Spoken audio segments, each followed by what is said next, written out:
Yeah, come. Yeah, no, So man. just no. go for it? Yeah. Okay. Wow. Everything looks great. So listen, man.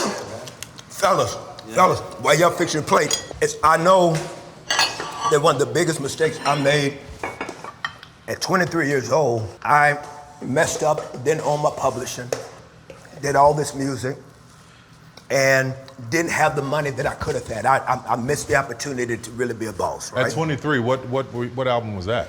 The first record. The Why we first sing? record. The first record. Why We Sing? Why we sing? You didn't, or you still don't own it?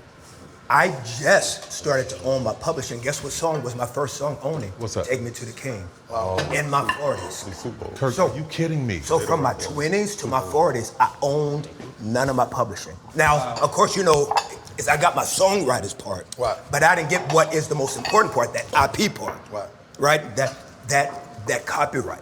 And then here's also the other thing is, because I did not always have the money that I should have had. I was gonna say that. I didn't have the money I should have had. A lot of times you gotta act as if. Right. You see what I'm saying? You gotta keep the kids laced, Right. gotta keep wifey laced, you gotta act as if because everybody's expecting you to have something because you got these plaques, these awards. So my opportunity to really own something, I didn't have enough confidence to fight for what I felt like I deserved, right? But you got to give yourself grace for that because number one, you were 23 years old, and what you didn't know, you didn't know. That part. So you you got to still give carry the pressure. yourself grace for that, for sure. Thank you. So all my life, I wanted to be the man who owned the house. So that's when I entered this business, when I started doing these plays, when I started doing movies. Giving up ownership was not an option. I had to own everything. How did you know that's like, how did you apply? There's a blessing in being underestimated because what happened is every time I made a deal, they didn't. Oh, this just some. These folks at Hollywood. Oh, it's just some play or just something black people doing. They thought Diary of a Mad Black Woman would do $5 million total. It opened at 20.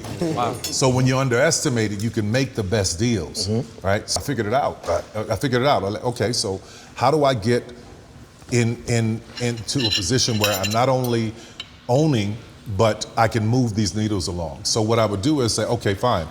You only want to give me this, but I have to hold on to ownership.